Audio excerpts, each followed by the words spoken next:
హరే కృష్ణ. ఏకోదర సముద్భూత ఏకనక్షత్ర జాతకాః న భవంతి సమాశీలే యథా భదరకంటకాః.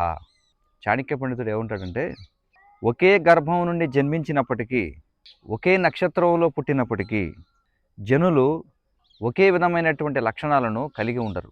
ఎలాగంటే, బదరీ వృక్షము అంటే రేగి చెట్టు, అది ముళ్ళను కాయలను రెండింటిని కూడా ఉత్పత్తి చేస్తుంది. ఆధునిక సైంటిస్టులు ఆత్మను, దాని యొక్క చైతన్యాన్ని అంగీకరించరు. వాళ్ళు ఏమంటారంటే, జీవం రసాయన సమ్మేళనం వలన ఉత్పన్నమవుతుంది అంటారు. పరమాణువు అనేది భౌతిక పదార్థంలో అత్యంత సూక్ష్మ రూపం. పరమాణువులను కూడా మనం విచ్ఛిన్నం చేస్తే లోపల ఎలక్ట్రాన్లు, ప్రోటాన్లు వంటివి ఉంటాయి. మరి అవి ఒకే విధమైనటువంటి లక్షణాలను కలిగి ఉంటాయి. కానీ ఎప్పుడైతే ఈ పరమాణువులు కలిసి అణువులుగా మారి, ఈ అణువులు అన్నీ కలిసి పదార్థంగా మారుతుందో, అవి భిన్నమైనటువంటి రంగులను, భిన్నమైనటువంటి రుచులను, భిన్నమైనటువంటి రూపాలను, భిన్నమైనటువంటి లక్షణాలను వ్యక్తం చేస్తూ ఉంటాయి. మరి దీనికి సమాధానం ఏ విధంగా చెప్తాం? వైదిక శాస్త్రాలు ఏం చెప్తున్నాయంటే, ప్రతి వ్యక్తి ఒక వ్యక్తిగత ఆత్మ.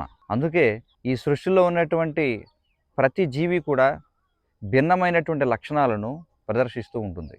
ఈ ప్రకృతిలో మనకు కనిపించేటువంటి వైవిధ్యం ఏదైతే ఉందో, అది రసాయనాల వలన ఏర్పడింది కాదు. ఈ వైవిధ్యం అనేది ఈ జీవులు అసంఖ్యాకమైనటువంటి కోరికలు కలిగి ఉండడం చేత, ప్రతి జీవి భిన్నమైనటువంటి కోరికలను కలిగి ఉండడం చేత వారు భిన్నమైనటువంటి చైతన్యాలను కలిగి ఉంటారు. అందుకే భిన్నమైనటువంటి చైతన్యాల వలననే మనకి భిన్నమైనటువంటి దేహాలనేవి ప్రకృతి ఇస్తూ ఉంటుంది. ఈ ప్రకృతిలో మనకు కనిపించేటువంటి వైవిధ్యానికి మూలం రసాయనాలలో తేడా కాదు. ఈ ప్రకృతిలో కనిపించే వైవిధ్యానికి మూలం జీవుల కోరికలే. కనుక మనం ఆత్మ యొక్క ఉనికిని అంగీకరించాల్సిందే. చాణక్య పండితుడు చెప్పినట్టుగా మీరు చూస్తే, ఈ రేగి చెట్టు, దానికి కాయలు వస్తాయి, అదే రేగి చెట్టు ముళ్ళను కూడా ఉత్పన్నం చేస్తుంది.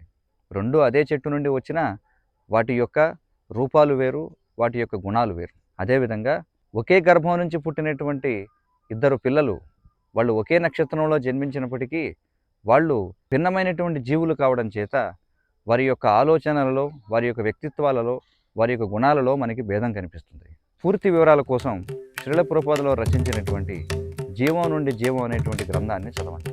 హరే కృష్ణ.